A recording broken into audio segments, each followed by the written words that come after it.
Land Rover's new Defender has taken the world by storm. Gone are the days of old body-on-frame diesel 5-speed manual Defenders that you'd be driving around on the green lane and taking it farming for whatever British people farm for, tea and crumpets. The new generation Defender, however, is much more modern because it's designed for a modern purpose. Yes, you can still get a utilitarian Defender with a 4-cylinder engine and with steel wheels, but a couple years ago, Land Rover dropped what I think is the most insane British joke ever. The Defender 90 V8, what we have in front of us today. Yes, this is a 2-door Defender with a 5-liter supercharged V8 under the hood.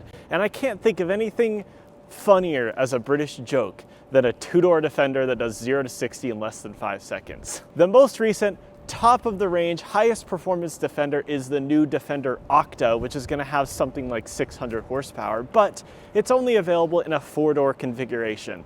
This, I think, is the most insane version of the Defender. Once again, a 90, which means it's a 2-door and a wheelbase of 101 inches, which begs the question, where does the 90 come from?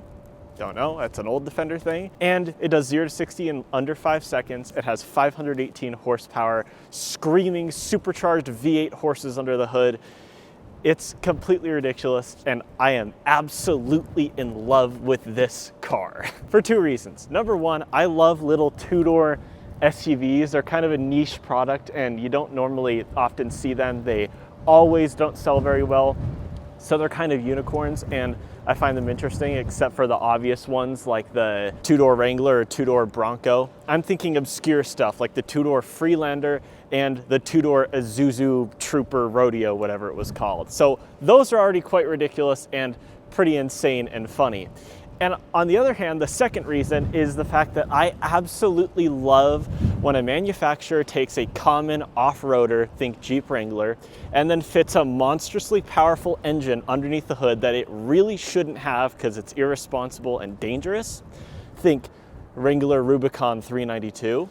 I absolutely love both of those classes of cars combined, but there's only one manufacturer overseas that is insane enough to put those two things together in an absolutely vulgar, irresponsible, dangerous, stupid package, and it's the British folks at Land Rover with the glorious Defender 90 V8. As you can probably tell, I am very excited by the fact that this car is here and on your screen, where you're watching, probably on the toilet right now. This is more just a video for me because I've always wanted to play with a Defender 90 V8. I've always wanted to do a video with one. So it's just gonna be fun. It's gonna be a fun time for me today, and I hope you can all enjoy it too. If you want a more consumer-focused Defender review of a more common Defender, a long wheelbase Defender 130 with the 3rd row of seats and some off-road equipment, if you'd like to see that video, which is a bit more smart and less childish, then that link will be somewhere on the screen right now.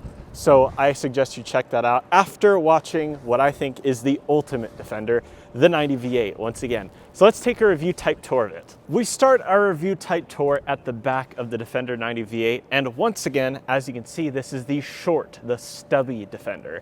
But for the car spotters, it is fitted with quad exhaust pipes. That's how you know from the outside without the badges that this is a Defender V8. Also, these clear taillights, that's another indicator that you're looking at the high performance supercharged V8 Defender. Also, it's got 22-inch wheels, which really drives home the point that this is not a Defender for off-roading. It's a Defender for on-road performance. And if you had told a British person 15 years ago that they would make a supercharged V8 Defender for on-road and track performance, he would spit out his tea and not believe you. So let's move this along because the weather's just getting quite horrible. As with all Defenders, you have a door back, which opens to reveal the real downside of the 2-door Defender, minus the fact that it only has 2 doors. You have a very small cargo area that in this Defender is being taken up completely by its all-weather floor mats. So let's remove that quickly. There's a box here with some accessories like a hanger that we saw in the Defender 130 video. Is this an OBD2 scanner? Because that's what I'd expect. No, this is a first aid kit. So it comes with a first aid kit, which is nice, I suppose. For when you're working underneath the hood and you bash your knuckles right into part of the engine and you're swearing and you're bleeding, you've got your Defender first aid kit for that purpose when you're working on it. And what we can see back here is a little household style power outlet on the right side, which is nice. Cigarette style outlet on the left. A button for raising and lowering the rear air suspension, which I'm not going to touch because I'm not brave enough for that. And once again, this is a very small cargo area back here, especially for an SUV. Let's see if the short, stubby nature of this car hurts rear seat passenger room as well. Okay, let's see if rear seat room is compromised in here. Now, one annoying thing, for me anyway, is you have a mechanical release for the backrest, as you'd expect for a two-door vehicle with rear seats, but then you have to wait for eons as this electric motor moves the driver's seat forward before you can get in out of the weather. Now, getting in is, as you'd imagine, a bit difficult for a car like this. And now I have to reset the seat to basically all the way back my driving position. I'm 6'3", I'm tall, so this is really gonna set the highest amount. Yeah, okay. Not great back here as you'd expect. I do have no headroom actually, never mind. Unfortunate, but if you're gonna carry rear passengers often in a Defender, just get the 110 or the 130. I mean, what are you thinking? This car is for when back seats are only used in a pinch when you need it. So fold down this center armrest here and you have two cup holders, which is nice.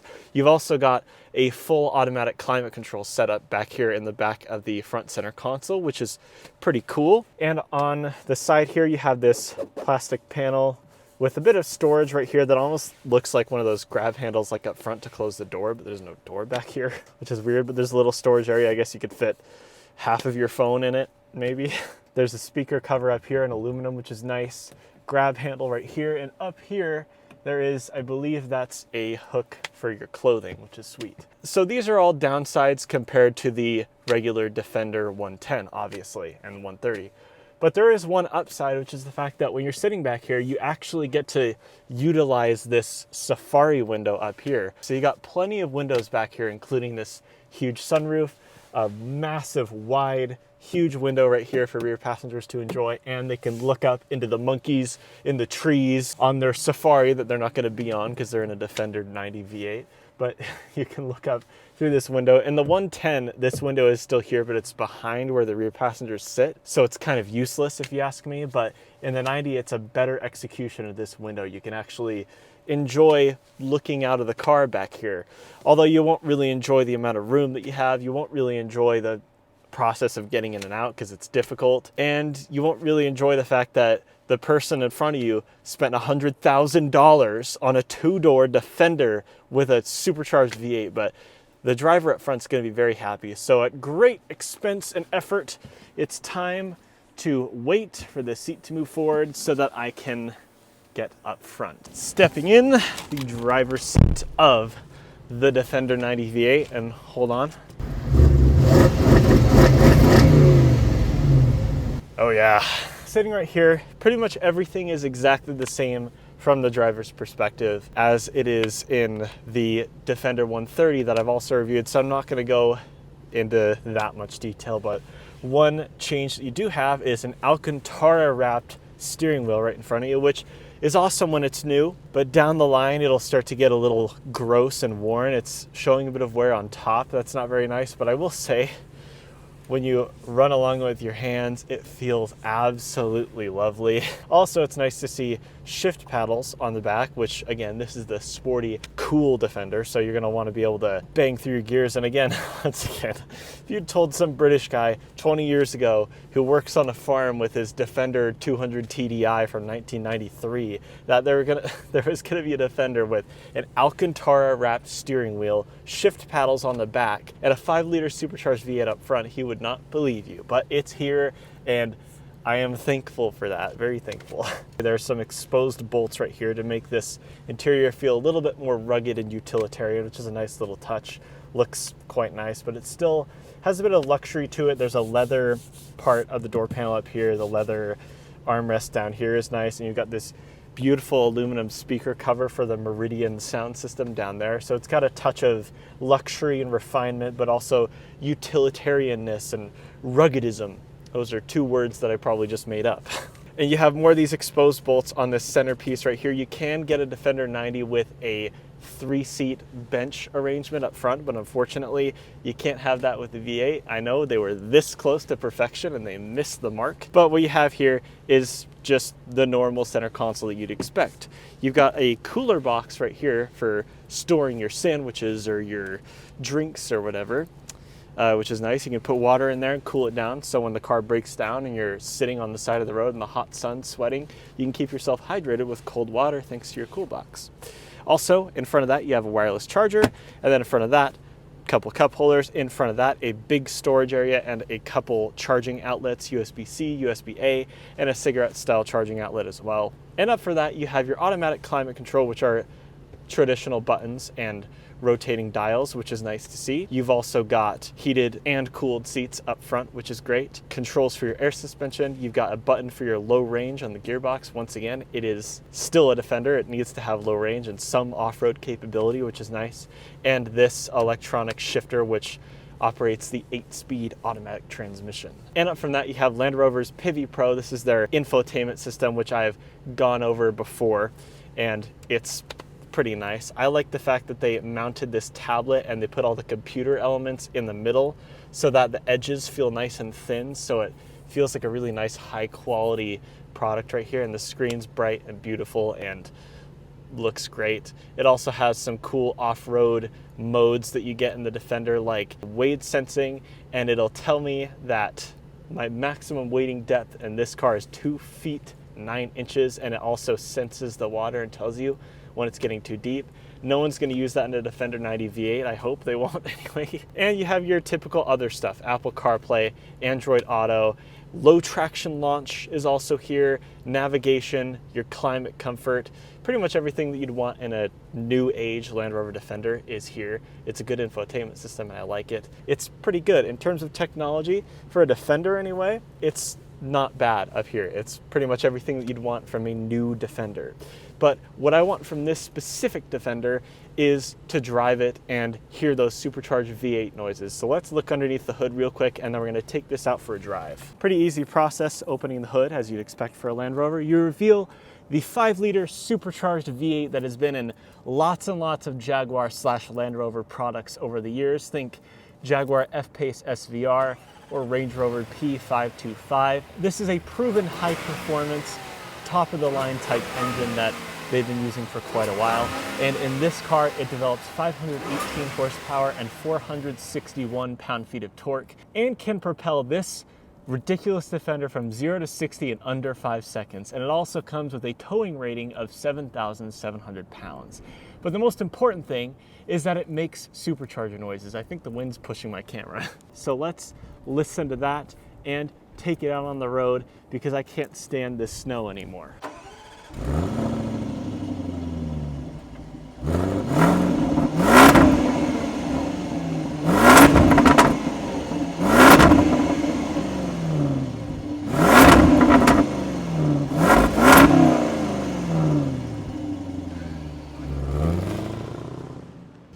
Here we are, at long last, driving the holy grail, in my opinion, the Defender 90 V8. Let's hit it.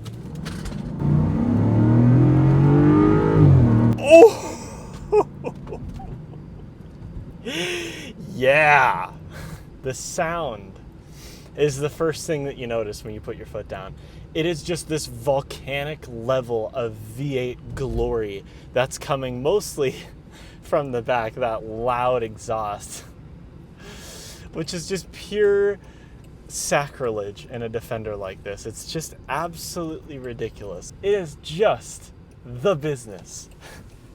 When it comes to making you happy, this is a textbook example. When you take a big off-roader, bonus points for if it's a two-door that sells pretty much to nobody, and you put a massively powerful, irresponsible V8 under the hood.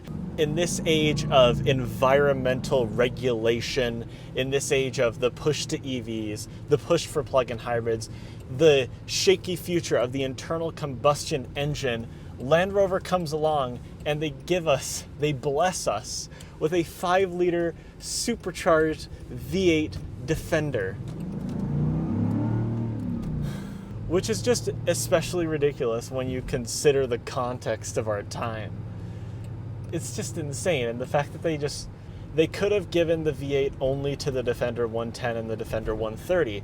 That would have made sense. And nobody would really fault Land Rover for that. But they're like, no, let's take 5-liter supercharged V8, put it in a 101-inch wheelbase Defender 90, which, by the way, 101 inches is the same as, I believe, a Toyota Yaris and a Chevrolet Trax, like small. This is small, okay? They put those two things together, and then they charge $100,000 for it. It's just boggles the mind. It is a ridiculous vehicle, but it's just so good. Let's hit it one more time, baby. Oh yeah, the back of the car like squats down and the front pulls up, which is a characteristic of something that has too much power for it to safely, comfortably handle. And when it comes to just regular driving, not driving like a lunatic, it's quiet. There's not that much wind noise for a car of this shape. I can't imagine it's very aerodynamic. Not that much wind noise. The ride is quite comfortable, even though it's on these 22-inch wheels. It's still a very nice, comfortable ride. You're still operating this massive Defender-like steering wheel, sitting in this Defender-like driving position, which is reminiscent of the old Defender a lot more than you'd expect. The steering wheel is Alcantara, but you know, that's the one thing. And as you're driving along, you can hear that V8. You don't get a lot of supercharger whine inside, unfortunately, but you do hear a bit of that V8. And as you hear it, it just reminds you that you're in this ridiculous vehicle. That's never going to happen again, by the way. I mean, this is a 1 in a million, once in a lifetime type of car. Yes, the Wrangler Rubicon 392 is awesome and it's crazy and it's V8 American freedom glory. And the fact that it's a Jeep that can still go off-road, you can still take it rock crawling, you can do all the Jeep stuff with it. But when you put your foot down, it's like it's possessed by some monster. Once again, I've said it 100 times. This is in a completely different world of insanity. A 2-door SUV does not sell very well. A 2-door expensive Defender especially doesn't sell very well. And then you ask $100,000 for the 5-liter supercharged V8 version of that does a 4.9 second 0 to 60. And it's not a surprise that you don't really often see these Defender 90 V8s driving around, but every time I do, I take a picture because I know that guy driving it, he's living life. And he's probably on his way to get his divorce papers signed, because I can't imagine any wife or girlfriend would approve of a vehicle of this nature. But that's okay, because he's living life, and if he needs to cheer up, all he's got to do is just put his foot down, and as it just squats and pulls up to the point where you almost can't see the road, you're reminded that you're in just the purest form of excessive British humor. I'm absolutely in love with this Defender 90 V8. The Defender 110 V8 is cool and it's awesome, yeah, but you want the 90 if you want to go all in on the ridiculousness and the vulgarness and the excessiveness. You want to get the impractical, ridiculous, stupid one that makes no sense. That's what makes a true legend, in my opinion. This is a future classic, marking my words right now, at least for me. And if it's not, and it depreciates like Land Rovers typically do, I will be very excited in 10 years to buy this when it has 130,000 miles and a blown head gasket, leaking oil, and needs a new supercharger. I'll be excited when I get to buy one for $850. But for now, it's expensive, it's ridiculous, but I absolutely love every single part of it. So with that being said, that's going to do it for me, everybody. Like, subscribe, do all the normal YouTube stuff. I'll see you in the next one. Bye-bye.